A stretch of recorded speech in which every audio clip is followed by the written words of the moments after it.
7 o'clock Mondays round about this time we talk money. No one has to be reminded that the last while has been very, very tough for South African households. South Africa's high inflation has, of course, hit the poorest most in the last 12 months as the cost of living continues to spiral out of control. But a worrying statistic coming from Stats SA in the CPI survey, that 2.1 million South Africans, that's 11.6% of the population. 21 million South Africans have experienced hunger because they have not had access to food. And this is largely because of the inflation rate. Food is becoming out of the reach of families in South Africa. But of course, there's also the attitudinal and the consumer shift. South Africa's townships are seeing a significant shift in consumer behavior, with people largely moving towards value over any form of brand familiarity. It's according to the CX agency's Rogerwilco Township report of 2023. It looks at consumer behavior, particularly in South African townships. Mongezi Mtati is a senior brand strategist at Rogerwilco. Thanks so much for joining us. Really appreciate it. It's throughout, I guess, consumer strata, Mongezi, but we'll focus on what we're seeing in South African townships. We're seeing people saying, I like this brand, I'm familiar with this brand, but this brand is becoming a little bit too expensive. So I'm going to go for another brand that particularly gives me a little bit more quantity or a bit more value. It can stretch a bit further. That is largely the experience of many South African families.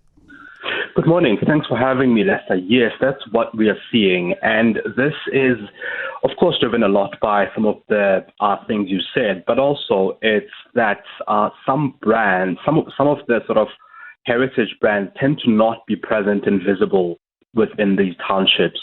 And that also drives purchasing behavior. We're also seeing that there's a lot of trust between the community and, say, a spaza shop owner or a store owner who says, instead of this product, try that one. Instead of this brand, try that one. So these levers of influence between what advertising used to have over communities have now changed more and more towards people trusting the people on the ground. And spaza shops are seeing a year-on-year increase in the number of daily shoppers. Is this also driven that a spaza shop, a local shop, could buy a 5 kg bag of sugar wholesale and then sell smaller bags? They'll just buy, clear plastic bags and they'll divide that 5 kg bag into maybe 50 gram or 100 gram packets of sugar and then sell those on to customers because someone is in a depressed economic situation. They're far more likely to buy a smaller bag of sugar more frequently than being able to buy a 5 kilogram of sugar, once every second month. The ability or the privilege to buy bulk is particularly absent in our poorer communities. That's precisely what we are seeing. So we are seeing that the spaza shop owner is understanding the customer experience of the person on the ground because they're doing precisely that. They are taking some products out of their original packaging into smaller containers to sell them to a person who, wants to bake bread this evening or wants to make pap this evening or for lunch or whatever the case is, and they only want that little amount. So they understand, spaza shop owners understand this customer experience, which then drives product sampling because we know that people buy smaller products or smaller packs in the spaza shop for sampling so that when they go for their big grocery shop at the end of the week, end of the month, they then buy a bigger, bigger container or at least bigger products at the grocery store rather than what they're sampling and trying at the spaza shop level. So these are exactly some of the things that we're seeing. And of course, the increased daily shop at a spaza shop level, where it was 44% in 2022 and up to 51% of daily shopping at spaza shops this year.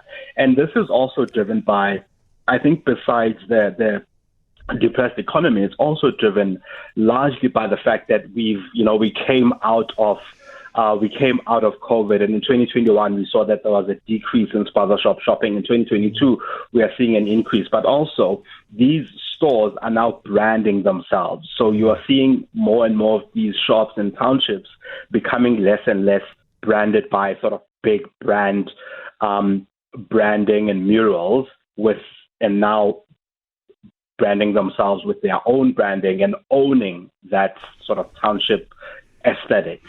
We've seen a popularity in growth in homegrown brands, and not only foodstuffs, but also clothing and maybe even some other consumer goods.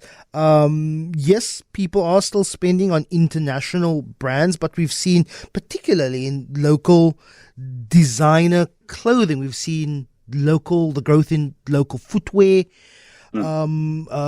makers, clothes. People are really, maybe this is the green shoot and the silver lining in a depressed economy. People are still looking to buy clothes, but they're turning to more affordable local brands to do so. That's true. So last year we asked people whether they would buy local international brands if they could do so on their store accounts. And 74% last year told us that they would buy local fashion brands. And this year we asked them, what brands are you buying and how much have you spent? Of course, Batu, Drip, and Amagip were in the lead, with Batu being in the lead with 7% of our respondents. But the other interesting statistic there is that 11.7% of our respondents said they spent over 3,000 Rand in the past year on local fashion brands. That is a very promising silver lining. Mongezi Mtati, he's the Senior Brand Strategist at Rogerwilco. Really appreciate your time.